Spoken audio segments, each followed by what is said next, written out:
Unsolved nightmare. The name itself, it hints at shadows, doesn't it? It questions that linger in the dark. But what happens when the nightmare has a face, a name, a chilling reality? That's what we're here to discuss today. Today on the deep dive, we're going deep. We're plunging into the really disturbing, perplexing case of Ted Bundy. On the surface, charming, young man, even charismatic, you could say. Oh, yeah, absolutely. Yet beneath that veneer, right, Yeah, lurked a terrifying predator. And his actions would truly scar the collective psyche. absolutely. We're exploring his formative years, the gradual descent, this descent into these horrifying crimes, the psychological complexities, all the things that drove him, and the impact that he left on our culture that really it endures to this day. It's important, though, I think, from the outset to remember our aim here is to try to understand this darkness, not to glorify it in any way. Yeah, and it's a delicate undertaking to delve into the life of someone who's so clearly embodied evil in such a chilling manner. But as you say, it's in understanding, however difficult that is, that we might find some glimmer of insight into the nature of darkness itself. You know. So let's unpack this. So let's start at the beginning with his early life. His birth and childhood unfolded with this unsettling appearance of normalcy. Would you say it's fair to say? Yeah, like Almost as if like the ground was fertile for something terrible, yet no one saw it coming. yeah, and that's precisely it. Yeah. I mean, his early years, at least superficially, offered no clear indication of the monster that he would become. However, if we look closer, right, we find glimpses of an internal struggle. During his time at Wilson High School, for example, he was described as a quintessential loner. Now, he did maintain close friendships, that's true, but he found it increasingly difficult to form new ones and experienced this growing sense of not fitting in. Now, this early social difficulty, while it seems benign on the surface, right, it actually aligns with later indicators of social maladjustment that we often see in individuals with antisocial tendencies. So it wasn't just being alone, right? Right. It was likely a manifestation of something deeper, something underlying. And this is where it gets really, really interesting, because even earlier, like in fourth grade, there was this attempt to integrate into the so-called inner circle through reading participation, which he perceived as a failure. Yes. You start to wonder about these small wounds that are perhaps accumulated over time. It's interesting. The fact that even before his teens, a seemingly minor social setback, something like that reading group, might have planted these seeds of resentment. Like that's really interesting to me anyway, when you consider the trajectory of his later behavior.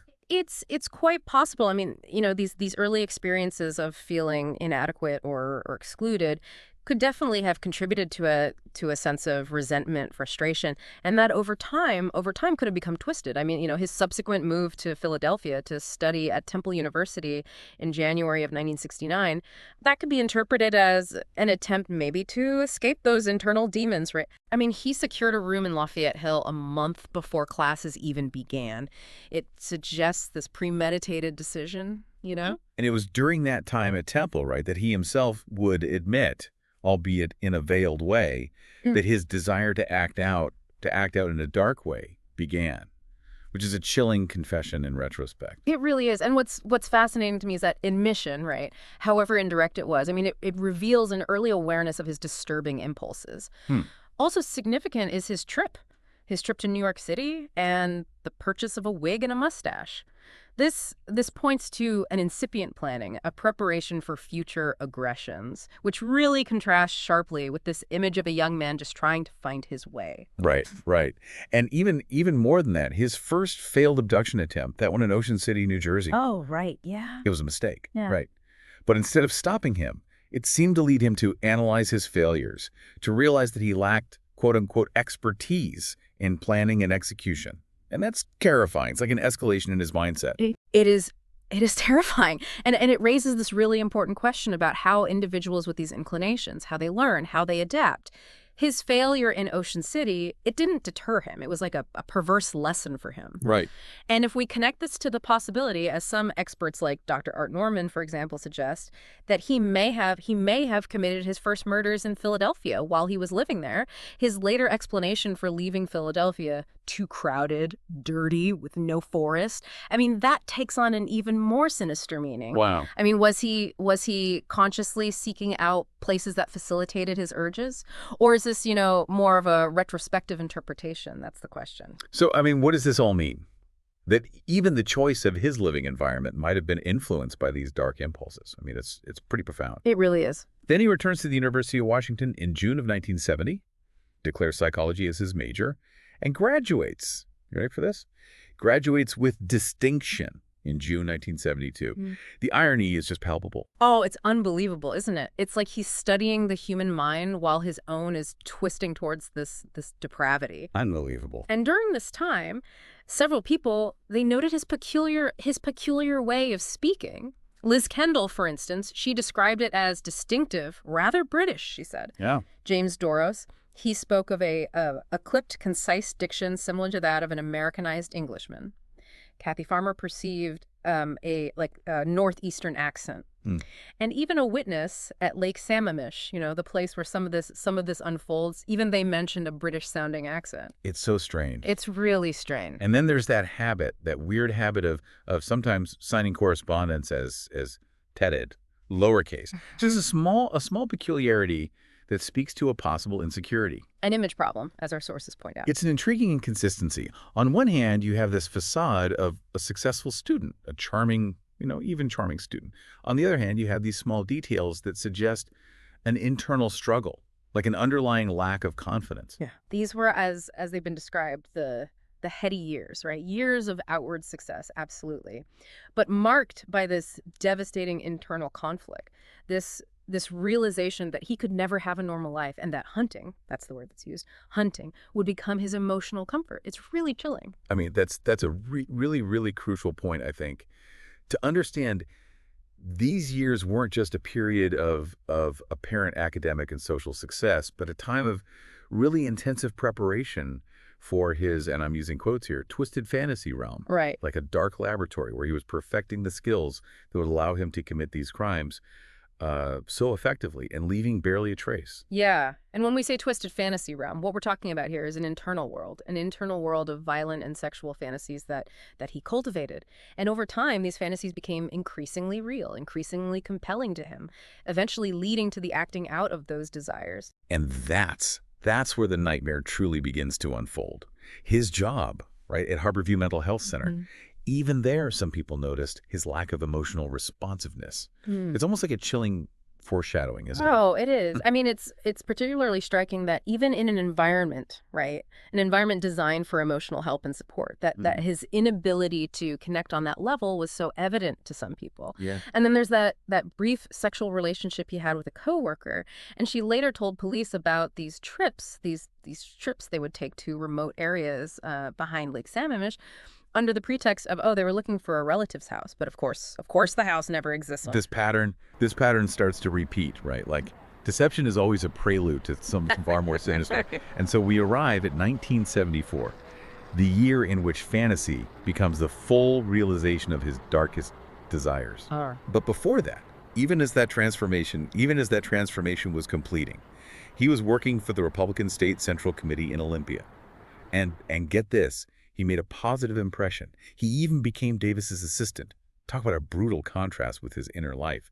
Evergreen State College, already noted as a future attack site. It's a chilling juxtaposition, the normalcy, right? The superficial charm coexisting with this unimaginable darkness. And then the disappearances begin. Linda Ann Healy, from her residence with the basement door inexplicably open, bloodstains on her pillow, her mattress, but not enough to indicate that she died there. And a pink satin pillowcase and a bloodstained nightgown are missing. Just gone. Donna Gail Manson, from Evergreen State College.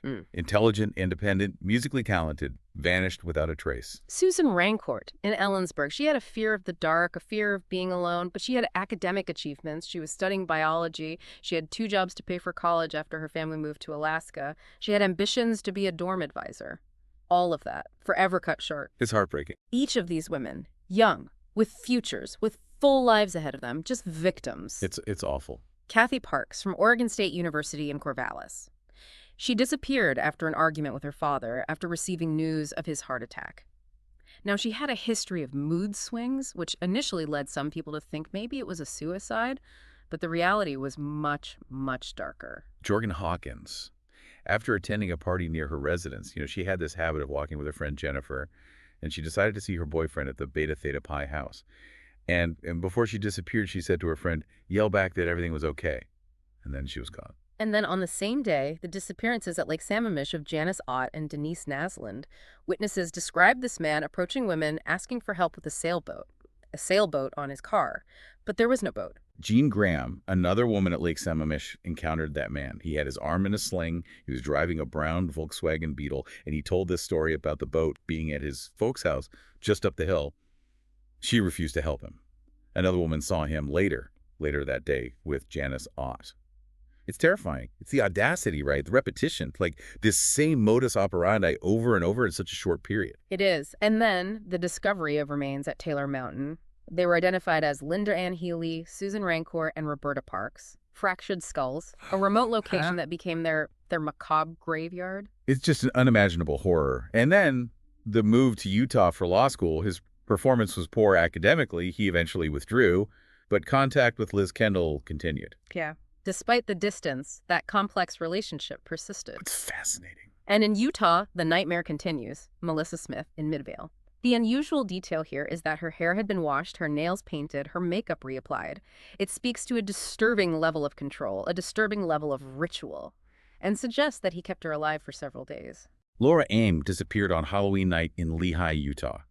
Each case reveals a different facet of his depravity. It really does. And then there was Carol Duranch and the attempted kidnapping at the Fashion Place shopping mall in Murray, Utah.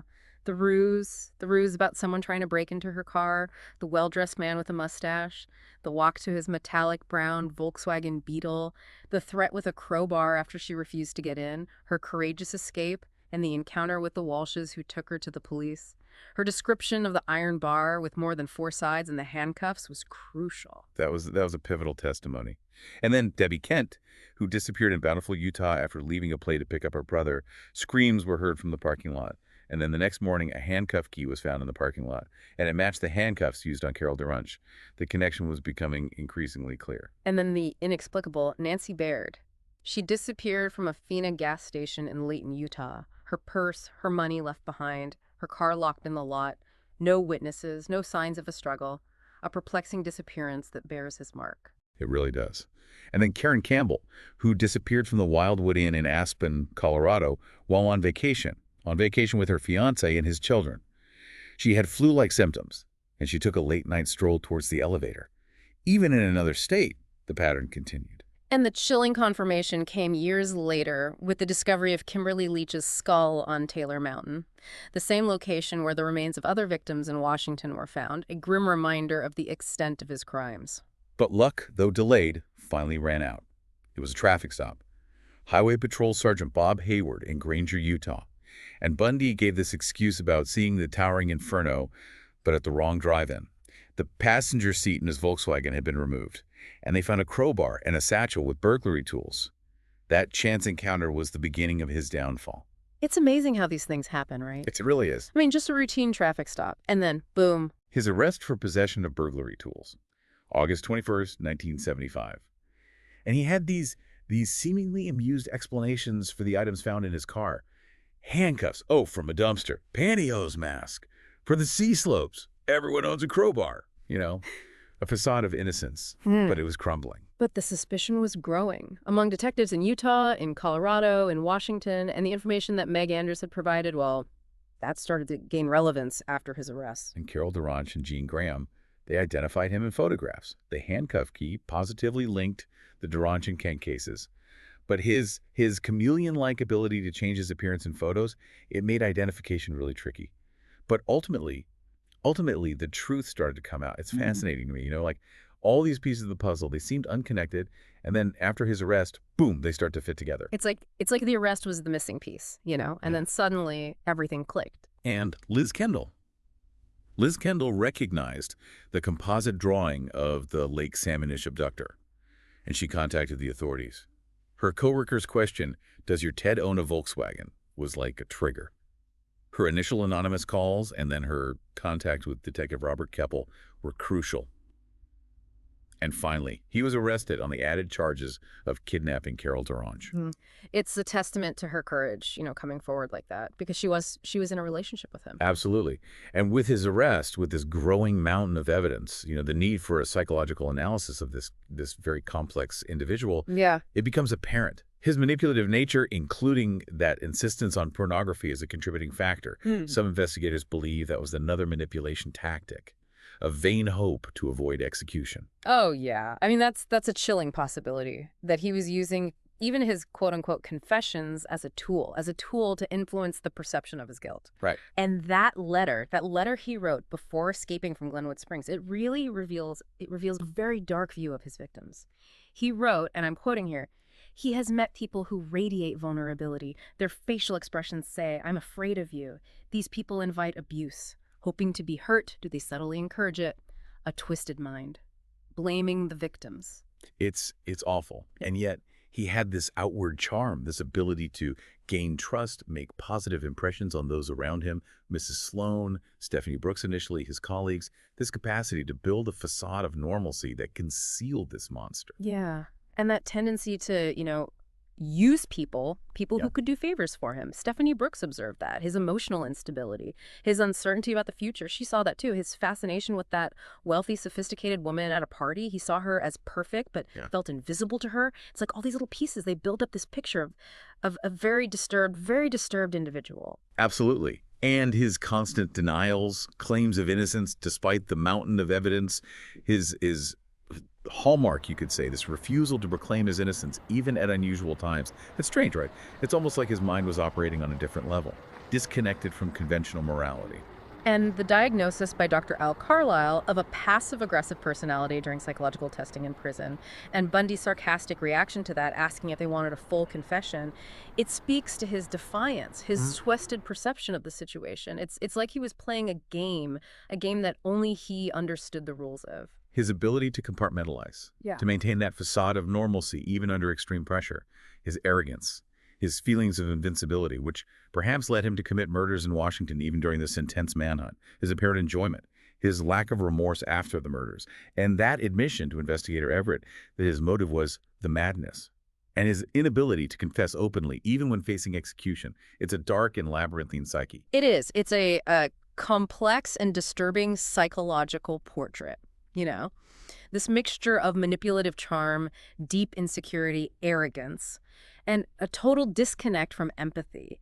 His inability to fully confess until the very end, even when it might have offered some solace to the victims' families. It speaks to a tormented and ultimately unrepentant mind. And all of this left an indelible mark on our culture. The media attention surrounding this case, it was intense. Oh, yeah. It was everywhere. The Aspen Summit meeting, where details of unsolved missing and murdered girl cases were exchanged, it solidified this belief that Bundy was responsible for so many of them. The Aspen Summit meeting was a huge turning point. The connection of so many disparate cases to Bundy, it revealed the true magnitude of his crimes, and it highlighted the importance of collaboration between jurisdictions in the investigation of serial killers. It was a landmark event, really. And the public fascination with him. I mean, even women who felt terrified and drawn to him at the same time. This common syndrome, this attraction to an alleged mass killer, it's baffling. It is. That morbid fascination, it's a psychological phenomenon in itself.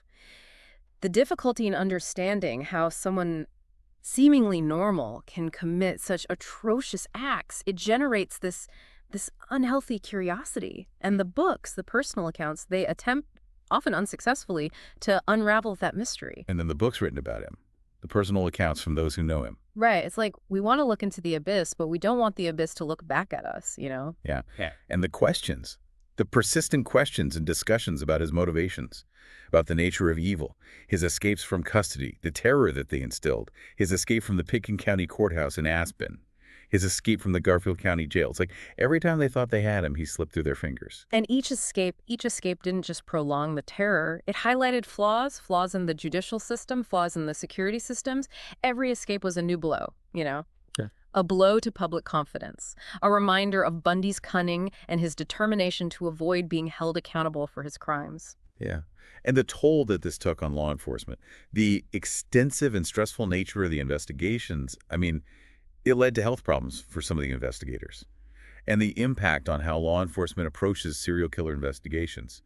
Bundy's case is a dark legacy, but it's an important one in the history of criminology. Oh, absolutely. The case of Ted Bundy forced law enforcement to rethink their strategies, to improve communication, to improve coordination between agencies, to develop new investigative techniques to address the complexity of serial murders. Bundy's case, it became a reference point, albeit for the most tragic reasons, but it did lead to improvements in how these types of crimes are investigated. So what does it all mean? The story of Ted Bundy, it remains in many ways an unsolved nightmare. It really does. Today we revisited that chilling duality, the lasting impact of his crimes, and the complexity of understanding such a dark, dark figure. It's a puzzle that we may never fully solve. Right. What does the story of Ted Bundy reveal about the darkness that can reside beneath a seemingly normal surface? Yeah. How do we reconcile the charm with the horror? That's the question that lingers. It's a question that haunts us. It really does. The ease with which Bundy was able to deceive and destroy lives, it forces us to confront the possibility that evil can masquerade as normalcy. And that's a terrifying thought. There are no easy answers, only a continuous reflection on human nature and the fragility of innocence. We invite you, listener, to share your thoughts and perspectives on this chilling case. Leave your comments below. And don't forget to subscribe for more deep dives into the unknown and the unsettling.